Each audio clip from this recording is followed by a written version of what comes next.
parole aux associations.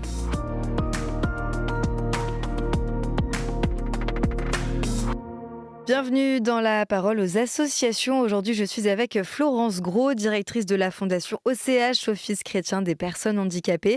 Bonjour Florence, je crois que vous avez un petit message pour nos auditeurs. Tout d'abord, joyeuse Pâques à chacun. Pour les chrétiens que nous sommes, la résurrection de Jésus est le fondement de notre espérance. Je souhaite que cette espérance nous accompagne chaque jour, surtout dans les difficultés. Alors que la Fondation OCH est en train d'organiser ses journées des mamans dans 13 villes de France, elle se laisse aussi interpeller par l'actualité. C'est d'ailleurs ce que dit notre raison d'être. À l'écoute du monde, de sa beauté et de ses cris, animés d'une grande espérance, l'OCH agit, témoigne, etc. Les cris du monde sont nombreux et je suis particulièrement touchée en ce moment par ceux qui crient la violence de la guerre et ceux qui crient l'irresponsabilité de la future loi sur la fin de vie telle qu'elle est annoncée. Comment l'OCH peut-elle se faire proche de ces douloureuses réalités ? La Fondation OCH agit selon ses moyens. Elle informe, écoute, témoigne, crée du lien et quand elle le peut, apporte un soutien concret. L'OCH, par exemple, a choisi de soutenir financièrement des associations libanaises qui accueillent des personnes handicapées et dont les besoins sont grands. Nous avons des liens amicaux avec l'Ukraine et le Liban.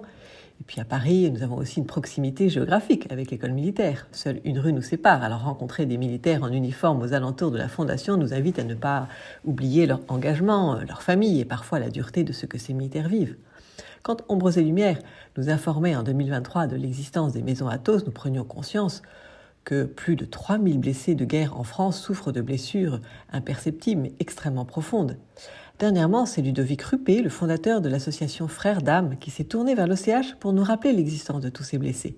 Réformé pour blessures de guerre après 25 ans dans les commandos marines et les forces spéciales, Ludovic a créé une association en janvier 2022 pour venir en aide à toutes les personnes qui tentent de se relever de leurs blessures post-traumatiques invisibles et dévastatrices.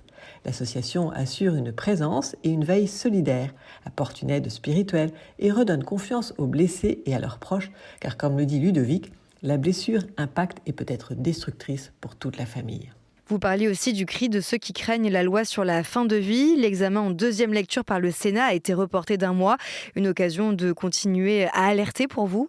En effet, quand la vie des personnes avec un handicap est en danger, l'OCH le dit. Et cette loi, telle qu'elle est proposée, met en danger la vie de nombreuses personnes fragilisées par le handicap ou la maladie psychique. Jean-Baptiste Ibon, psychosociologue, personne en situation de handicap et diacre, vient d'écrire un ouvrage qui apporte une réflexion sur les glissements que cette loi peut générer. Son livre s'intitule « L'aide à mourir, pathétique quand le pathos nous gouverne ». Jean-Baptiste part de situations concrètes de personnes en souffrance et d'aidants comme André, devenu las et parfois honteux de demander de l'aide parce qu'il vieillit, ou de Claire, seule et épuisée d'accompagner sa mère dans son quotidien. Jean-Baptiste fait remarquer que leur vie est devenue un dossier avec des critères comme l'autonomie, la qualité de vie, la charge pour l'entourage, et puis on y associe la dimension du coût et le manque d'effectifs. Alors, comme l'écrit Jean-Baptiste, on glisse, presque sans s'en rendre compte, d'une gestion des compétences à une gestion des existences, de l'aide à vivre à la gestion des vies. Aider à vivre demande de la présence, gérer des vies demande des critères. Avec Jean-Baptiste et tous ceux qui alertent, comme les éligibles par exemple, choisissons comme socle une dignité inconditionnelle, une solidarité réelle et une anthropologie de la relation. Rappelons-nous ce que le saint pape Jean-Paul II disait. Le handicap n'aura pas le dernier mot dans l'existence, mais l'amour. Merci beaucoup Florence Gros et on se retrouve dans 2 semaines pour une nouvelle chronique sur KTO Radio. À bientôt.